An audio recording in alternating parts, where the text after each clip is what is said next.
Now people have come all over Trinidad to be here. And I wish not to miss anyone. So I want to say those from South, make some noise. Yeah, yeah. Those from South, make some noise. Those from Central, make some noise.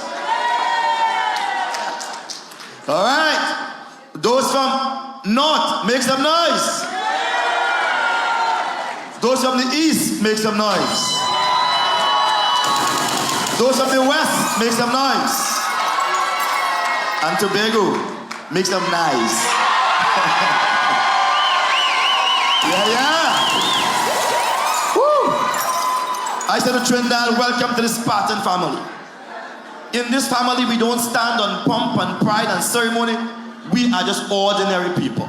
All right? Because we recognize that all of us, man, woman, from the Beatum, from Westmoreland, from Maraval, from Monrepo, all of us have one thing in common: the desire to be happy and to see our children grow and fulfill their dreams. So we are one.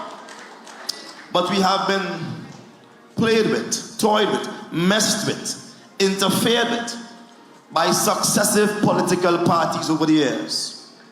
They continue to divide us since the colonial empire left for their own political ambitions, which is to rule over us. And so we have had those in the red, the PNM, dividing us, making black people feel as if the only way they could get something is with a PNM government. But let's just examine that for a while. What have we gotten? What have we gotten of substance? What have we gotten of substance? Old talk. Old talk. We have gotten men who deem themselves to be highly educated.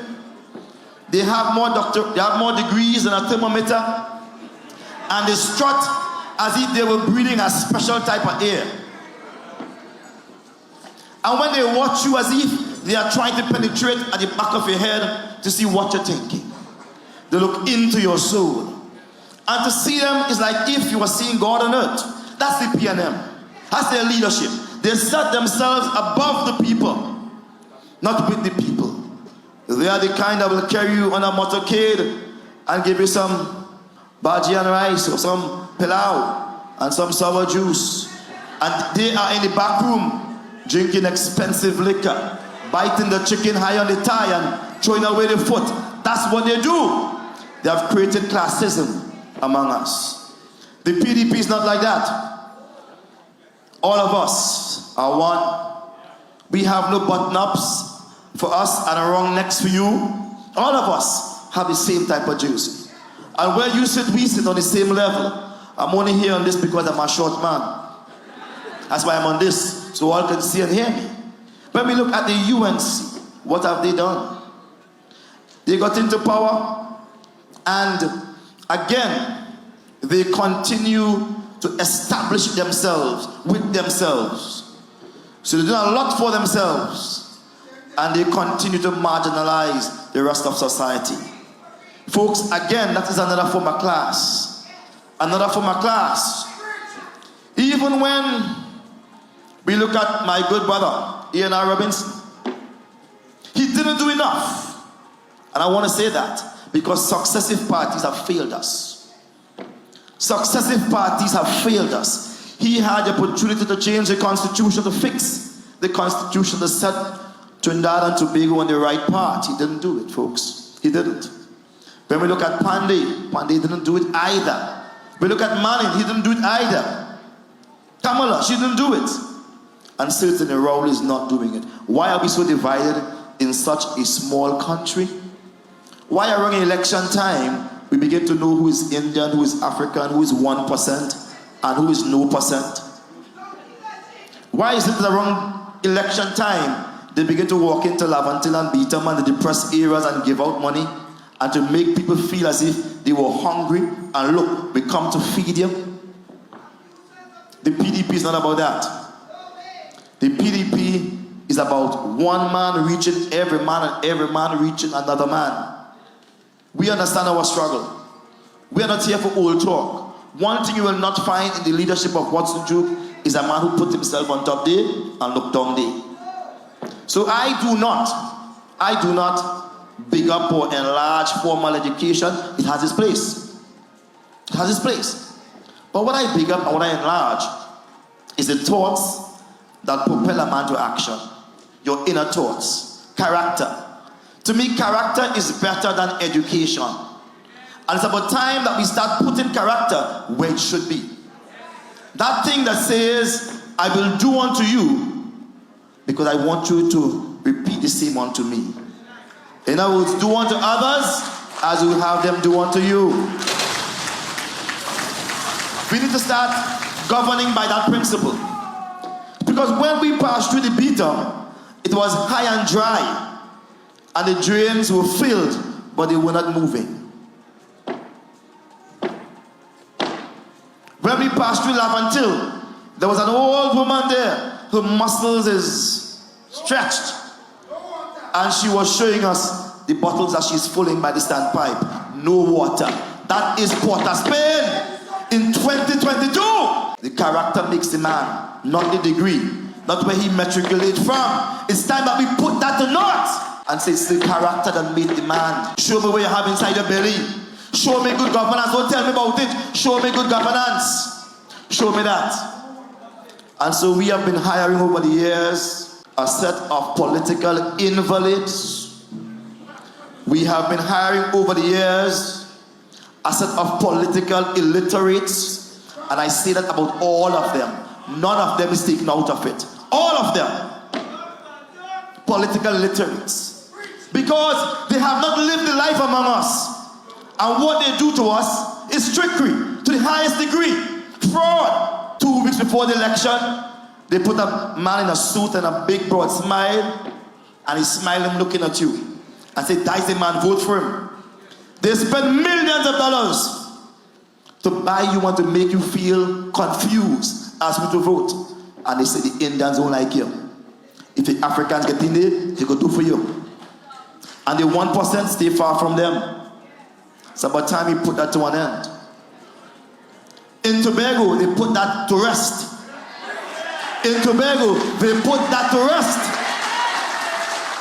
And so though the PNM had occupied the corridors of power for 21 years, Tobago decided your end had come. We have seen enough of you. We are sick of them stories. Sick of them stories. And even though we have a son of the soil who is a prime minister, they said, boy, we ain't care about you. So he and all, where he come from, lost his seat. From Mason Hall, he lost his seat. Mason Hall people voted against him.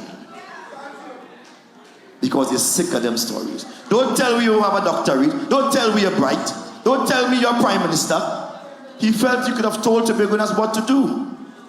But they're thinking for themselves. They're thinking for themselves. Folks, when you look around at the people who are offering themselves for prime minister, both Kamala and Rowley, they're in their 70s. They are all in their 70s. They're supposed to be home with grandchildren or great-grand, changing diapers, smelling Amings powder. They're supposed to be doing that. Yeah, making some nestum for the child. They're supposed to be doing that. Not trying to govern a country, because if at 70 you have not gotten it right, then when the hell do you get it right? When the hell? For 70 years of their life, they have not gotten it right. What have they done for society? What is their trademark? What is their claim to fame? You know, I just use dye. A little bit green. So here we tell like about dye. And all hair products. Let's say, hey, use it on a little bit of your hair first. Any woman inside there? Yes. Any woman that's died inside there? Yes. Oh gosh, I ain't selling all you out. All women that's died here. And let's say try a little bit on a hair first. And if it works, then try the whole thing. Ask us, which part of Trinidad and Tobago represents the change that they have spoken of? Which part? Which part? Or let me ask a different question. In what year did the PNM, UNC, NAR, PP, in what year did they diversify the economy? They have been speaking about diversifying the economy for years. Year after year, we're going to change the economy. We're going to become less dependent on oil and gas. We're going to put people to work. In what year was that dream realized? Are we closer there now? No. They are all political invalids and political illiterates. They have degrees, but they do not understand you, the people. You, the people, have chosen them, and no sooner than you chose them, you have regretted. Because what do we have now? Joblessness. There is no jobs. People have degrees, but there's nowhere in which to showcase your education.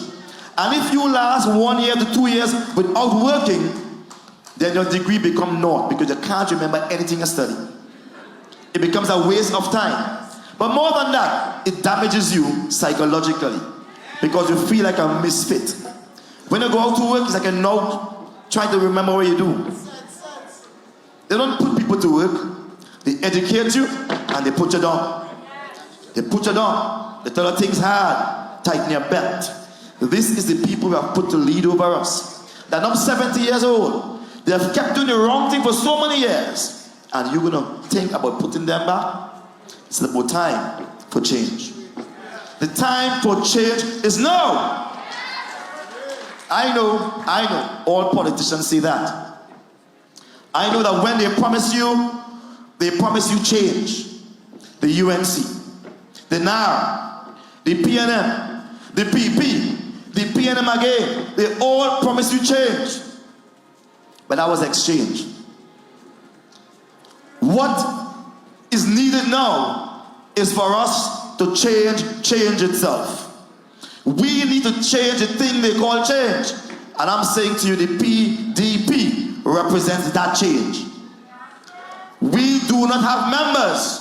We have Spartans. We have Spartans. The Spartans represent a small but courageous group of people. A people that little bit but they talawa. They're going to fight you.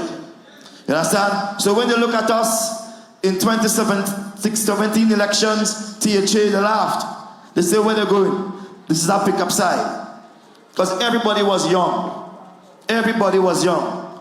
Father Chavez Augustine was just a school teacher. Faith B. Israel used to be lecturing and do 1 and 2 classes, etc. And the team was young. Young people in Tobago called to war against the mighty PNM. They laugh. They say, ha, where they get money from? Them is UNC. As you always say. But when the election results came, the results was 35% for the PDP, 52% for them. And so it says to us that the PDP, in just about 6 months of campaigning, had already won the hearts of a population. That they will change it, and the PDP would be good next time around. So 4 years later, let's leave talk to 4 years later, the PNM came up with everything, and they say we're going to wipe out the PDP because all we had was 2 seats and a councillor. But with those 2 seats, we fought back. We fought with every single thing we had. It was my seat, Father Chavez Augustine's seat, and we made Faith B. Israel our counselor. You need to understand the story. And just when Tobago needed fighters, we were there. We showed up and we gave them a good showdown. The showdown was so good that midway during our stay, they had to remove their own chief secretary, which was Mr. Kelvin Fresh Face Charles. He called himself Fresh Face Charles. They removed him. Tracy flew back in. Tracy Rope, Celestine Davison. Zipline. Tracy Zipline Davison Celestine. Flew back in. Gave up the ambassadorship. That's what the Spartan does. We shake the feathers. We rock the boat. Just 2 of us against 10 of them. And we fought. She came back in. She tried to make a child a king, but he couldn't last. He and all lose his seat. They say we reject you. It didn't end there. Because see, in our struggle, we have had to do some crazy things. In our struggle, we swam from Tobago, and some folks say we didn't make it, but once you throw off and you throw and swim in, you make it. We made it. And I recall that fateful day when the three of us, myself and my young brother Farley, I thought you know the spirit you must have. If you're going to be a Spartan, you need to know the spirit in that. But I told Farley Shepherd August, I said, Farley, you could swim? He said, yeah, you could swim. I said, all right. I said, Faith, you could swim? She said, no, I can't swim. I said, all right. I said, we're going and swim. Don't swim that. But I called the media and I told them that. The media laughed. They say, what? Shark will eat the man, as the case may be. But we was prepared. Because Spartans have courage and discipline, and we don't give up. Folks, long story short, we swam. It was rough. We could have died in that water. We really swim. We could have died in that water, folks, literally. But at the end of the day, we made it alive. We came out and we bookmarked time. We stood up, we walked for 25 miles from the country to Scarborough to demonstrate the lack of transportation. We used unorthodox means. And the number grew from 2 seats to 6 seats in January 2021. And so the PNM say, what? The Brights? Okay, they could only win country, they can't win town. So they went down in the towns, the west side, and they divide 6 seats into 9. You know 6 for 9? Well, they gave us a 6 for 9 kind of thing. And they say, right, we have more than enough seats now. Let's go to elections. Folks will laugh. They underestimated the Spartans. They say they could never win. When the elections came, I want to tell Trinidad people this. When the results came, it was 15-0. Know the score. Know the score. It was 15-0. Up until midnight, it was 15-0. But you know, after midnight, all kind of strange things happen, right? The dark creatures come out from the dark.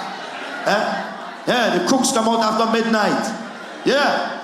And after midnight, they decided to check back over some votes. And they stole back 1 seat from us.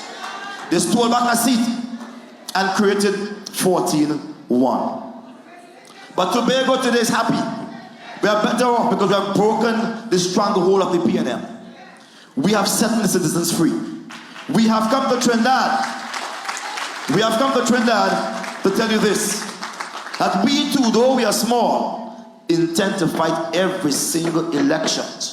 And we are the only party that have ever beaten the strong PNM single-handedly. Every party must join. This was no photo finish. This was no easy thing. It was through pure strategy. They had all the money. We had none. That's right, the guidance of Jehovah. Today, I want to tell you, a bright future awaits all of Trinidad. This is what we shall do now. We shall decentralize the power from central government. We will stop making them into gods. You vote for us, we are going to decentralize the power from central government. A prime minister will not be a god again, where they can order you what to do and what not to do and bring the police behind you to lock your ass up. But you know what I'm talking about. I mean ass as donkey, eh? Alright? To impound your ass. Not to impound your ass, you should put it different. Your donkey, that is. They will say, what's it, what that be and cuss. To impound your ass, that is your donkey. By the way, do they still do that down here? Impound animals? They don't. Maybe donkeys are out of town. So that's the correct context of that. They use their force to control you, and then they come and they threaten the public service. And if you take the vaccine, no work for you. They fire people left, right, and center at the stroke of a pen and don't look back. They stop the increase in salaries, but they increase gas. They stop the increase in salaries, but they increase the cost of homes. They stop the increase in salaries, but they increase health care. They stop the increase in salaries, but they increase the amount of people on social welfare. They do all of that by strategy. They want us to be a country of beggar maids, a country where we're dependent upon them. Understand their strategy. They want us to be racially polarized. They want us to have a set of class, the bourgeois and the proletariat, the wealthy and the poor. So what they have done, they removed the middle class, which is the working class. How many persons could buy a home? How many? Even the HDC homes are now out of the reach of the average man and woman. So let me tell you what we're going to do. We are going to decentralize power. We're going to make some radical changes. We are going to make local government, and there are 14 of them, local government, municipalities and corporations. We are going to give them power. Empower them. Not talk that. They have been talking that for years. The UNC and the PNM and their associates have been talking that for years. We are not going to talk it, we are going to do it. So all local government corporations under the PDP will be responsible for healthcare, meaning all primary healthcare facilities. We call them health centers. Yeah? They are going to be responsible for that. They will be responsible for education. The schools that fall within their districts, they will be responsible for that. They will be responsible for building homes. Yes, they would be responsible for that. Fixing the potholes, or more than potholes, paving the roads within their district. All the road reserve, that's the local government. We are going to make your local government a government that is local and empower them with money and the ability to make bylaws. It means power when it comes to the people. When they have WhatsApp problem, local government. When they have Tiantec problem, local government. Yeah, they have telephone problem, local government. It therefore means that winner doesn't take all again. It means that if, as it stands right now, 7 UNC, 7 PNM, everybody get money. We have to end the political discrimination. We have to end the warfare that does not benefit the people. Because when you ostracize your political opponent and demonize his people, the people suffer. The people suffer. When you ill-equipped local government, you are not retooling your people and equipping your people for success. And so they have made local government a joke, a laughing stock. Had the men them running down stray dogs and big rats and cleaning drain. That's their work. But local government under the PDP will be much more. They will be responsible for maintaining all state buildings, and they will be given a budget to do all of that. That is decentralizing the power. Right now, all the power is concentrated in central government. So in the name of health, they spend billions of dollars, but you know what? It is lost through corruption and theft and all type of bacchanal. So much millions and billions being spent on health care. Yet the hospitals without bed, without toilet paper, there's no hot and cold. Sometimes basic papers to write on. Something like Panadol is not there. How could that possibly happen? Where our hospitals have no toilet paper, no hot and cold. How can that happen? No AC, much less an X-ray machine, an MRI machine. How could that possibly happen? They are thieves. All of them are thieves. All of them are thieves. Both sides, thieves. You saw black spy and white spy, now is red and yellow thieves. All are thieves. How come our education system is failing? They are ever repairing schools and no one is there. And when children to go to school, the school is now in need of repair. How could that possibly happen? How could it happen? Corruption, thieves. When we talk about housing, how come they're building houses and no one occupying these houses? But yet they want to come and tell the people of Lavantil and Beetham to move out because they want to build homes. Something is wrong with that. And I want to tell the people of Lavantil and Beetham something. and the environment. I want to tell poor people something inside here, because we are no rich party, we're poor people party. I want to say something to them. Homes, see, housing, it's a basic human right. It is not a gift. Quit thinking that when you know a government minister and they give you an HEC house, that is a minister for life. Quit that nonsense. I, through good negotiation skills, was the first and only man to give away HEC houses to my members. I didn't build them. I never built it. I never spent a cent on it. But I could negotiate, I could talk. And I was able to sit with them. And I gave out over 300 homes to public servants. 300. And when we were giving out homes, folks, it was a big affair. HEC will come to our rooftop and they will give out keys and give out homes. And whosoever we say give, so it was, that's autonomy. But we need to have the homes reduced. So this is what we're going to do. And I've been talking to some people in Tobago. I'm responsible for direct foreign investments. And I've been talking to some persons who want to invest money in Tobago. And I say to them quite straight, I say, we are not going to spend a cent to build a home. We want you to build the homes for us with all your money. Come and build the homes. But we want you to do one thing for us. Ensure that they are mixed homes. Ensure that the homes at the lower end of the building, at the bottom floor, will be $300,000 or less. We said that. And I've seen several contractors submitted plans where they have designed 10-story homes, and they have designed some 1-bedroom for retirees, 1-bedroom for starter couples. Couples now starting out in life. And they have told me they will build it for us complete. Everything for $300,000 or less. That's what we're talking about. You must begin to reduce the price of homes. And we are not building roads. We are not building anything. They are building it. Much less if the government were to subsidize, it would be far cheaper. Far cheaper. Now how could you build a HEC home and tell me the cost of that home is $700,000?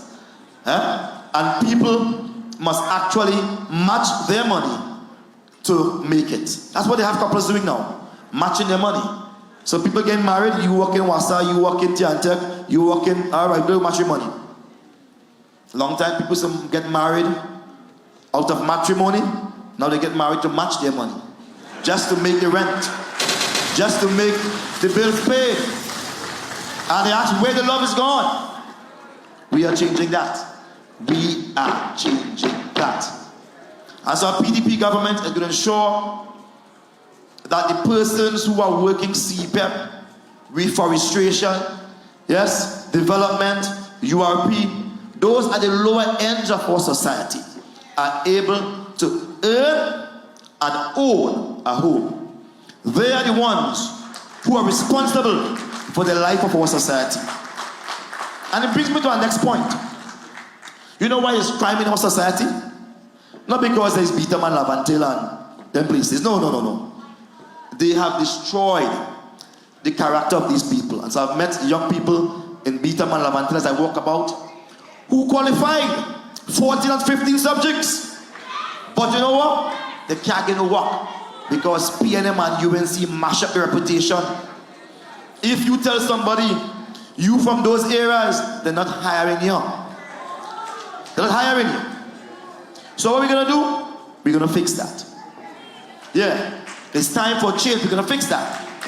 How are we going to fix it? We are going to ensure that in those communities where the people are, you're not moving out enough. No. You're right to that place. Nobody can come in and take your hill and say you don't deserve to be there. Just stay right on the hill. I've given a commitment today. You're staying right there. But what we're going to do? We're going to bring people in. We will create a mixed community. We're going to rebuild the houses into beautiful edifices. Something that will make you push up your chest like a yard fowl and walk when you're going home. Yeah, I long to see places like Beetham having, where every house have a pool, not just Prezi. Every house must have a pool. Yeah, a real pool. Places in Laventille, they must have a nice veranda. No, galvanized house. No, we have to mix our societies. And by mixing our societies, we will begin to attack crime. Because when people look around them, and everybody in the same situation, they begin to think alike. We have to empower people by going and live among them. This is the greatest form of empowerment. When you take up residence among people who have nothing, they begin to communicate with you, and that's how we teach them. Now, I haven't told my wife this, and she's in the crowd. She's a woman of steel that's behind me. But you know what I plan to do? And I'm telling them, because I don't like to copycat, but they can't copy this. I intend to spend about a week, 1 week, in those depressed communities. I mean, going and live among them for 1 week. Because I want to know how it feels like to be in Laventille. I want to know how it feels like to be in Beetham, be in Monrepo, be in Ahokita. I want to know about the gang warfare. I want to live it. I ain't nothing. Spartans, not afraid of that. Oh! Yeah, we are real Spartans. We're moving in. And we're gonna rent no place, you know. We gotta live by somebody. But them eat, we eat it. But them sit down and we sit down and do. But them bearing with, I bearing with. Because unless you have walked in these people's shoes, you can't represent them. You can't represent them. And that is the politics we bring in this country. That is the politics we come to bring. Not this stuck up politics. We pretend you're better off than people. That will continue even after you win. You'll feel better off than we. We have come to bring politics down to your level.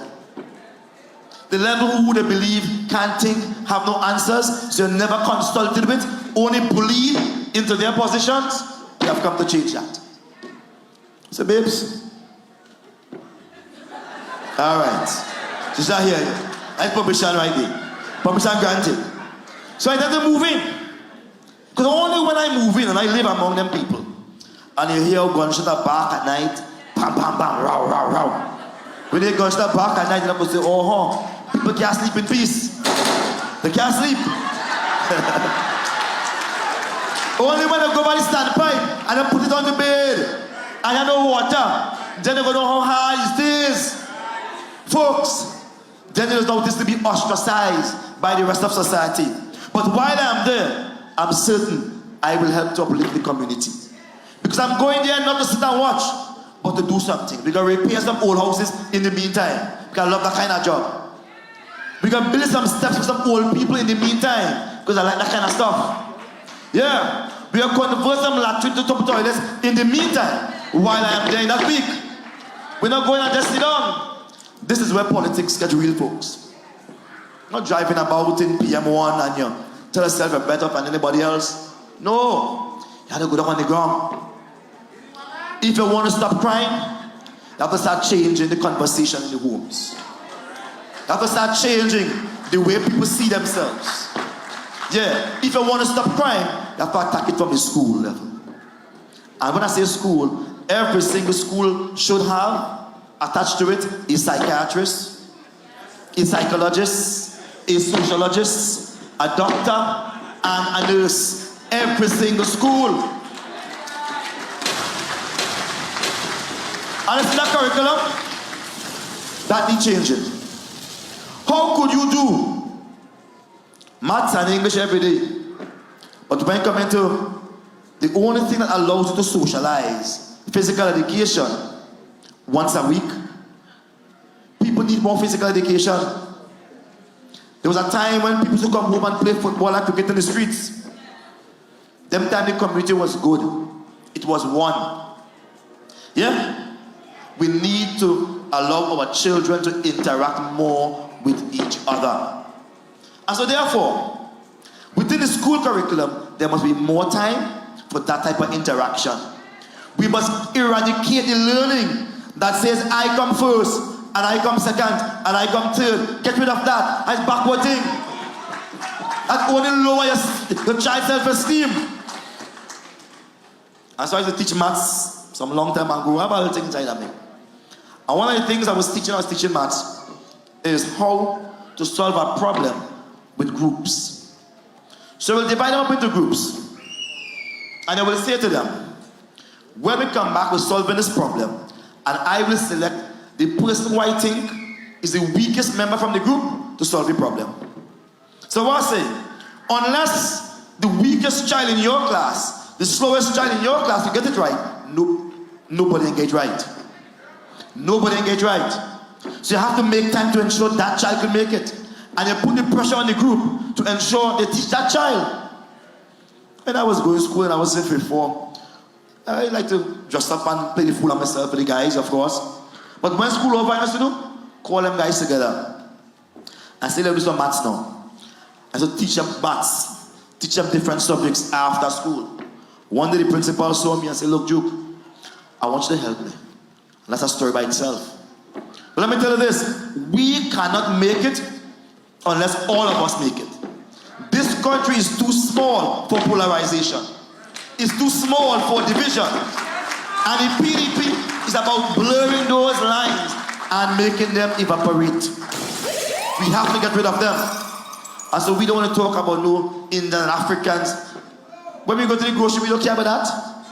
We're in a taxi, you don't care about that. You don't care about those things. So how come when during political time, they care about that? We're not interested in that. The rich and the poor, we don't care about that. A man must be allowed to live any single way. And I challenge the Beatam and Mova and Monterey Post and Ahokita and Rich Plain residents, those rough areas.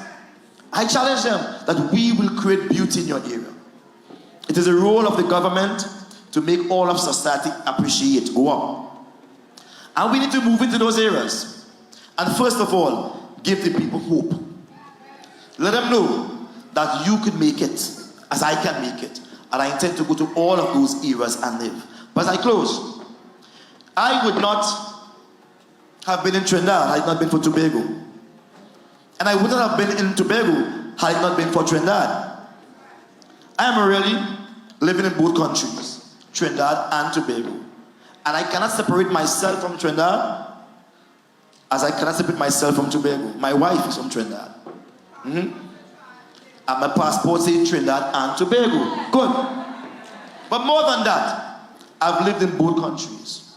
For the last 15 years, I've literally lived in both countries equally. And I want to see a more united Trinidad and Tobago. Politicians have been talking about that for years. For years. Yes, we're going to unite them. But are you aware that since we were, since independence and we became a republic, that Tobago is not equal to Trinidad? Are you aware of that? Most Trinidadians are not aware of that. I want to let you know today, we sing a lie in our national anthem. Side by side we stand. We don't stand side by side. It is a law. It is law now. Tobago is not equal to Trinidad, and that is legally speaking. Tobago is a ward of Trinidad. That's legally speaking now. It's a no make-up thing. It is a ward.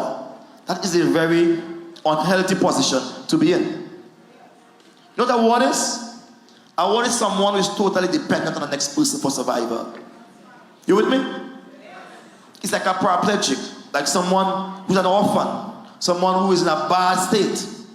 And so for years, even though we got independence from the Crown Colony, even though we became a Republican nation, we have our own everything, we don't need England or nobody, they have not fixed that.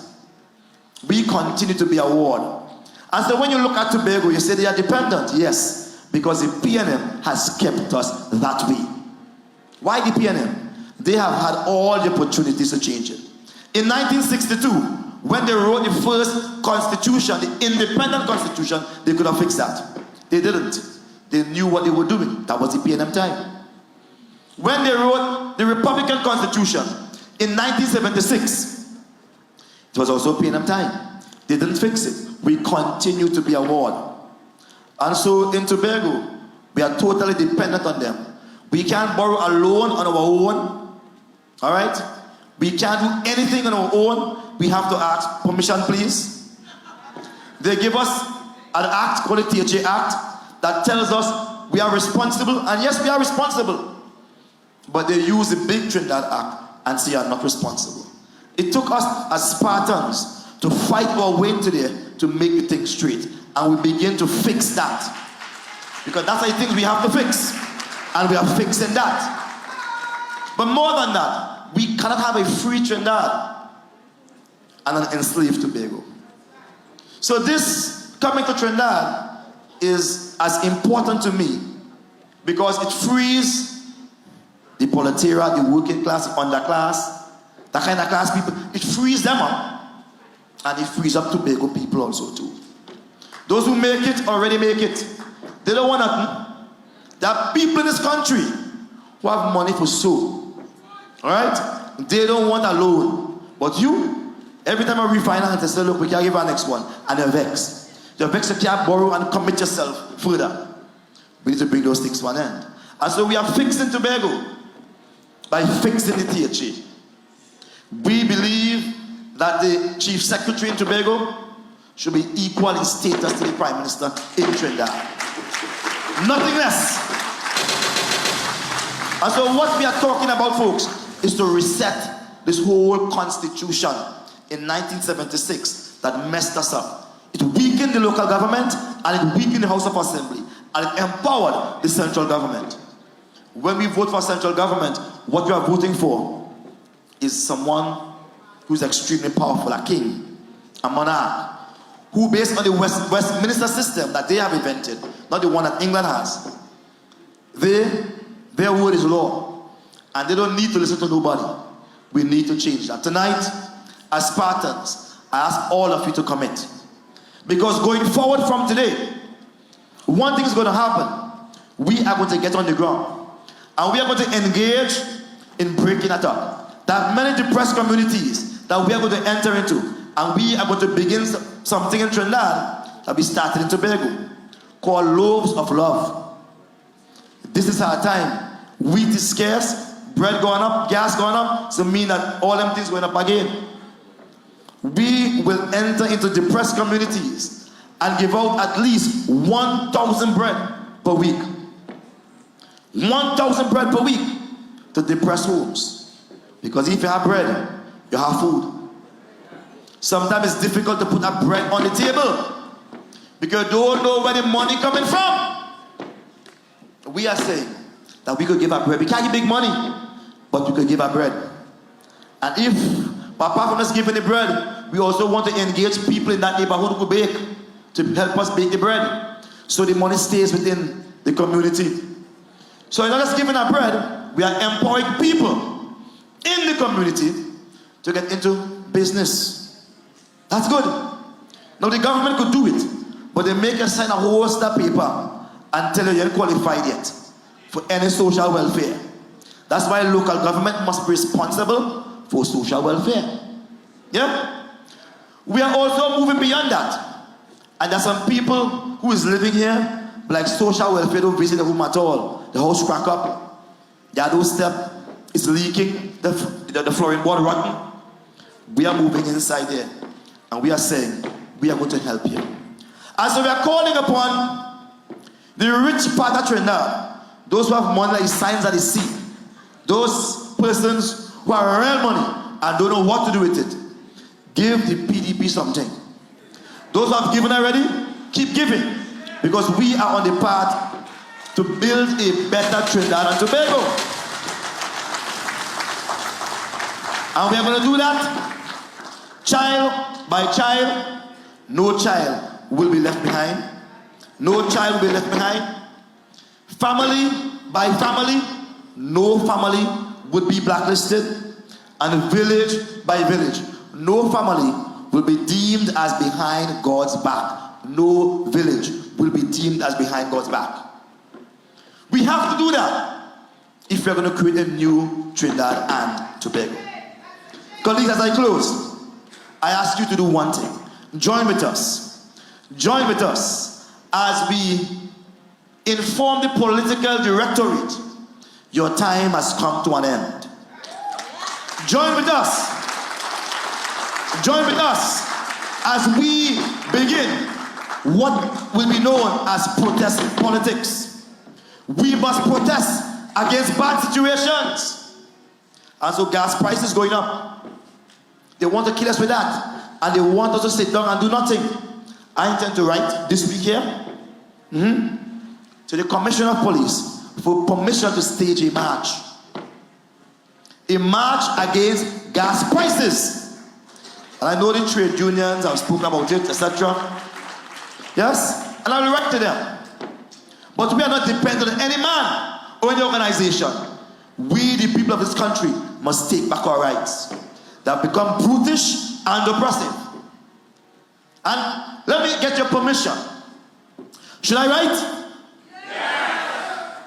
Should I write? Yes. I find those in the front like extremist tush. This is the VIP area. I know there was no VIP, you know. This is the VIP area in front here. Those in the front, should I write? Yes. Oh yeah. They're not VIP. They're not VIP. Are you willing to be part of that march? I don't want to call it the traditional movement. Let's call it a hunger march. Because they're driving us into poverty. It's a march where you come with your pot and your pan and your spoon and you beat it as you walk. You beat it as you walk. We need to demonstrate. We need, as our first exercise, they must stop the increase of gas prices. Alright? Because this is a civil society where you have a role to play. Which is more than putting on a TV and listen to what's the news. We must push back against unhealthy laws and unhealthy decisions. Why raise gas price when workers did not receive an increase? Why raise the gas price and threaten to cut back old age pay? That is really fair money. Threaten to cut back old age pension. So they're getting too much money. Why do that? Why raise gas price when wheat has become scarce and expensive? Why raise gas price when there is so much joblessness and hopelessness? Why raise gas price when crime is on the increase? Why? My question is why? And if you listen to the finance minister, you'll hear him laughing. He said, I raised gas price 3 times and they do nothing. So I'm going to raise it again. But I hear the cries of my people saying, enough is enough. I want you to say to me today, enough is enough. Say it like you mean it. Say it like you have fire in your belly. Say like your shoes laced up and you're ready for war. I tell you, we have had enough and we're now sick of them stories. We are now calling together. Before the Germans come, get to pay Spartan for me.